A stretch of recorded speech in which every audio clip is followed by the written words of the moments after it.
돈이 되는 뉴스 시작합니다. 하이투자증권 스마트 PB센터 이권희 부장 나오셨습니다. 안녕하세요. 안녕하세요. 예, 요거를 또 짚어봐야겠죠. 회장님 악재 막판에 터졌다. 어제 이야기입니다. 기사 제목이고요. 에코프로 개미들 쇼크라고 돼 있는데 다음 보겠습니다. 아이고 이게 굉장히 그림이 예. 에코프로 이동채 회장, 그러니까 전 회장이죠. 2심에서 법정 구속 소식이 전해지면서 어제 막판에 매물 갑자기 출회되면서 에코프로 그룹주가 지수까지 끌고 내려가는 모습이 나왔습니다. 근데 이거 오늘 아침에 개장 중계하면서 말씀을 드렸지만 이 이슈는 사실은 펀더멘탈 외적인 변수입니다. 보통은 오너 이슈 같은 것들이 한번 터지면 단기간 주가 조정 가능성이 나오지만 그 이후로는 만약에 펀더멘탈이 받쳐준다면 그것이 오히려 이제 매수의 기회로 활용되는 경우도 많았습니다. 근데 이거는 좀 지켜보기는 해야 될 것 같고요. 5월 MSCI 지수에 코스모 신소재 KT가 편입이 됐고 낮은 확률로 에코프로가 거론은 됐는데 이번에 이제 편입은 불발이 됐습니다. 자, 어떻게 보십니까?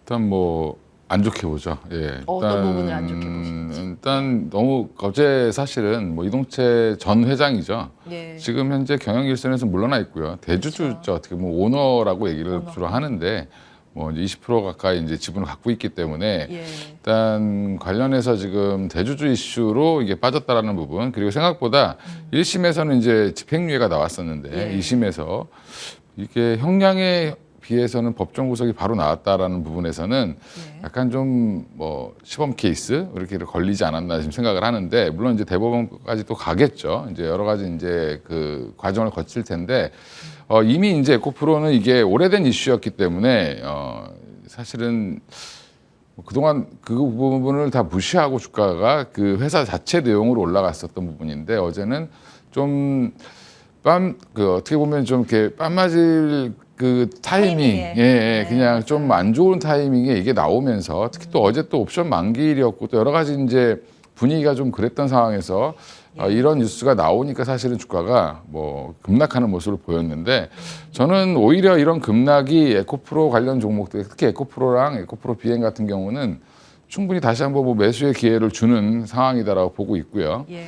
그러면 이게 그동안 주가가 좀 비쌌다라고 했던 논란들이 조금은 잠재워지는 모습이 좀 나올 수 있고, 주가가 다시 또 에코프로 비행 같은 경우는 20만 원대 초반까지 내려온다라고 하면 예.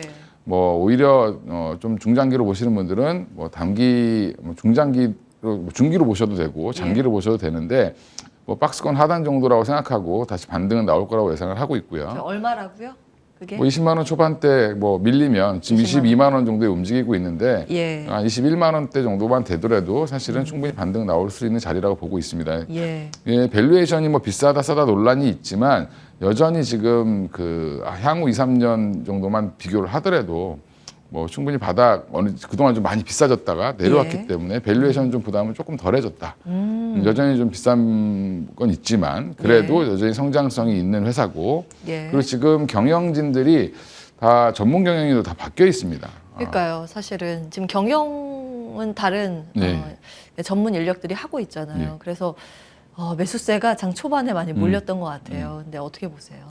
뭐 이거는 뭐 일시적인 거라고 보시면 될 것 같고요. 그거 말고 지금 현재는 고평가 논란 때문에 사실은 어떻게 보면 이게 하나의 빌미가 돼서 좀 더 빠졌다라고 생각하시면 될 것 같고요. 예. 오히려 지금 반등이 나온다는 거는 이런 것들 다 일시적이라고 생각을 하고 있다라고 보시면 되고, 에코프로는 그럼 왜 더 빠지느냐? 뭐 일단 에코프로 BM에 비해서 더 많이 올랐습니다.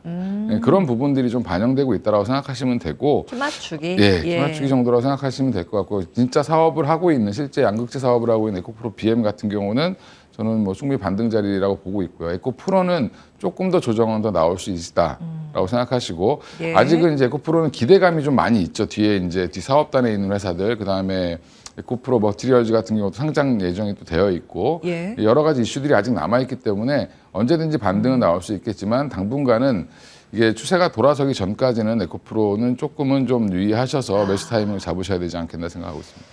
예, 지금 이제 투자 타이밍 노리시는 분들은 박스권 하단인 21만 원 근처, 20만 원 초반을 중심으로 보면 되겠고, 요건 이제 개인적으로 질문을 드리겠습니다. 나라면 20만 원, 21만 원 밑으로 내려가면 산다 안 산다? 저라면 사야 된다라고 보고 있습니다. 여기까지 예. 알겠습니다. 이제 이 에코프로를 제외한 나머지 양극재 기업들은 어떻게 보시는지요? 그러니까 LNF나 이제 어제 사실은 에코프로 이동채 전 회장의 구속 이슈 때문에 사실은 다른 2차 전지 관련 종목들이 같이 덩달아 빠졌습니다. 그러니까요. 이게 예. 투자 심리가 이제 좀 안 좋아진 거죠. 이제 또 뭐 ETF로 LNF. 많이 엮여 있기도 했고. 예. 근데 사실은 LNF 오늘 반등이 가장 강하게 나왔던 이유도 결국에는 남의 이슈 때문에 옆집에 불났다고 우리 집 불 붙을까봐 이게 사실은 빠졌다라고 보시면 되는데 이 부분은 충분히 해소되는 부분이기 때문에 그동안 이제 최근에 급상승했던 부분들 LNF 사실 다 반납을 했습니다. 그러면 이제 이 자리도 사실은 LNF도 다시 한번 올라갈 수 있을 거라고 보고 있고요. 예. 2차 전지 전반적인 분위기는 당분간 좀 쉬는 분위기인데 개별 종목단 이슈로 해서 상승이 나오거나 하락이 나올 가능성이 높다. 이제 군을 형성해서 움직이는 시기가 아마 조만간에 끝나지 않겠나 이렇게 생각하고 있습니다. 아, 지금 과거에는 배터리만 묻어 있어도 같이 네, 올라갔는데 다음에 2차 상승기가 나온다면 선별적으로 경쟁력 있는 기업들만 살아남아서 갈 것이다. 대표적으로 사실은 아주 전형적인 그 성장 테마의 움직임이 그래요. 1차에는 뭐 옛날에 닷컴버블 우리가 봤듯이 닷컴자만 붙어 있어도 그 회사 연관 회사가 아닌데도 나 다급등을 했다가 그 버블이 꺾이면서 2차 상승기에는 실적이 찍히는 기업 위주로 갔거든요. 그리고 그것들이 이제 살아남은 기업들이었는데 거기에 리스트를 어떤 걸로 꼽으시는지 몇 가지 좀 그러니까 추려주시죠. 오히려 추리는 것보다는 안 좋은 기업을 찾아내는 게 더 빠르실 수도 있습니다. 탈락시키는 작업으로? 약간 제거를 하는 작업을 하시는 게 리스트에서. 그 혹시 그러니까 방송에서 언급하실 수 있을까요? 아니, 그러니까 리튬 관련 종목들이 대표적이죠. 사실은 계획은 있는데 아직 실적은 없고, 그리고 꿈은 있는데 아직 뭔가 삽은 안 뜬 그런 쪽은 여전히 좀 조심하셔야 된다라고 보고 있고요. 예. 특히 이제 하이드로 리튬이나 어반 리튬이나 이제 굉장히 그 좋은 얘기들을 많이 해놨는데 사실은 저는 그쪽이 과연 실현 가능성이 있을까? 어제 또 금양 같은 경우는 몽골 광산 얘기가 나왔는데. 몽골은 모든 자원 개발의 무덤입니다, 사실은. 왜냐하면 거기는 바다가 없기 때문에 물건을 가지고 나오기가 어렵습니다. 그러니까 물류비를 어떻게 감당할 거며 그걸 육로로 어떻게 수송할 거며 이런 계획들이 철저하게 되어 있지 않고 인프라가 없으면 사실은 자원이 있어도 갖고 나올 때 경제성이 없습니다.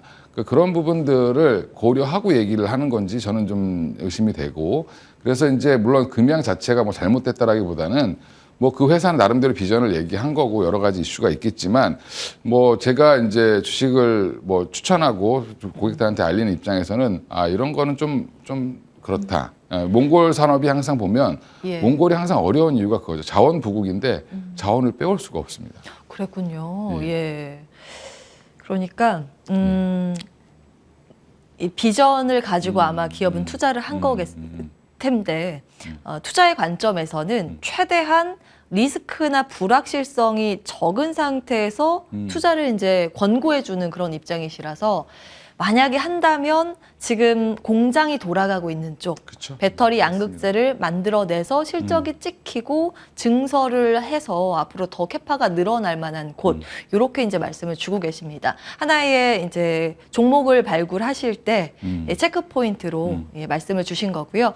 또 추가적인 코멘트 있으시면 듣고 아니면 넘어가도 되고요. 그 특정 회사들을 나쁘다고 말씀드리는 게 아니라 이제 앞으로 선별을 할 때 주식시장에는 항상 꿈과 희망이 있는 종목들이 많이 있습니다. 근데 그 꿈과 희망이 실제로 실현되는지 여부에 따라서 주가가 이제 마지막에 움직이는데 이미 이제 그 꿈을 실현하고 있는 기업들만 보셔도 충분한데 굳이 이제 막 스타트하거나 이제 뭔가를 하겠다고 하는 친구들까지 너무 관심을 가지실 필요는 없지 않겠나. 그래서 결국에는 2차 전지 관련 섹터도 보면 지금 현재 뭔가 주가는 좀 안 좋더라도 나중에 뭔가 지금 계속 일을 꾸준히 진행을 하고 있고 믿을 만한 회사가 지금 대주주로 갖고 있는 회사들 위주로 보셔도 충분히 종목은 많다라고 좀 보고 있습니다. 사실 이게 투자의 성향입니다. 이게 옳고 그름이 아니라 이제 말씀 주시는 내용 종합을 해보면 이런 거예요. 투자의 관점에서 볼 때 그 캐시우드가 선호하는 종목들이 있고 워런 버핏이 선호하는 종목이 이제 분이 굉장히 성격이 다를 겁니다.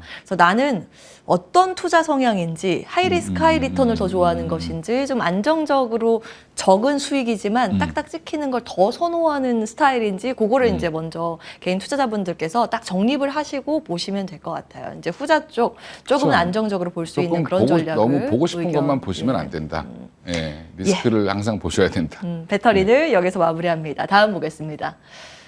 자, 이번 기사는 수소차. 웬일로 요즘 그 잠잠했던 네. 사실 그 과하게 표현을 하자면 좀 처참히 무너졌었던 수소차라는 이슈가 다시 두각을 받고 있습니다. 물론 아직 판매 대수 절대적인 수치가 많은 건 아니지만 이제 드디어 판매가 시작이 됐는가라고 현대차에서 이제 어제 발표된 판매 대수를 보면 그렇습니다. 성장률이 한 20%이고 워낙 이제 그 전에 없었기 때문에 이렇게 나오긴 합니다.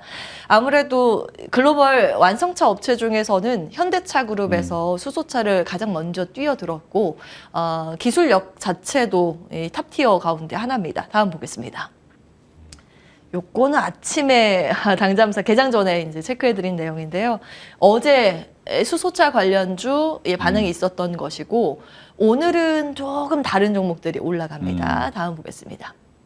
아직 대중화까지는 언급할 단계인지는 모르겠습니다만 더디지만 친환경의 장점을 가지고 있다라는 이런 주목도가 있습니다. 어떻게 보세요?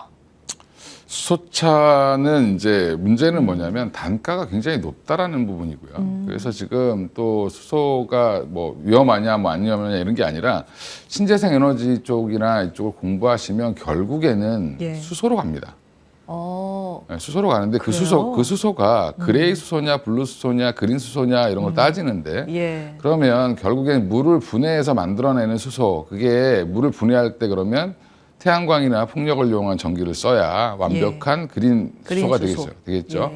그 시대가 열리기 아마 지금 이제 시작하는 단계이기 때문에 지금 현재 수소차에 대한 논란은 굉장히 많죠. 뭐 옳고 그름 여러 가지 이제 이게 과연 친환경이냐 이런 얘기는 많은데 근데 결국엔 궁극적으로 가야 되는 쪽은 이쪽도 일부가 있다. 무슨 말이냐면 전기차가 지금 난리를 치고 있지만 사실은 8톤 트럭, 15톤 트럭, 뭐 20톤 트럭을 전기로 돌리기에는 사실 어렵습니다. 전기차로. 그럼 효율이 많이 떨어질 수밖에 없고 배터리를 어마어마하게 넣어야 되는데 그게 안 되죠. 그래서 주로 이제 대형 버스나 상용차들, 큰 트럭들 같은 경우는 수소로 가는 게 맞지 않냐라는 얘기가 좀 나오고 있고요. 지금 이미 그 얘기는 수소차가 처음 얘기 나올 때부터 나왔고 그리고 지금 현대차나 도요타 같은 경우도 수소차를 포기하진 않았습니다. 계속 지금 발전시키고 있는 중인데 결국에는 이제 그린 수소를 만들어내는 과정이 좀 어느 정도 단계가 되고 그다음에 아직 대형 트럭에 들어가는 스택이 완성이 아직 다 안 되어 있습니다. 엔진이.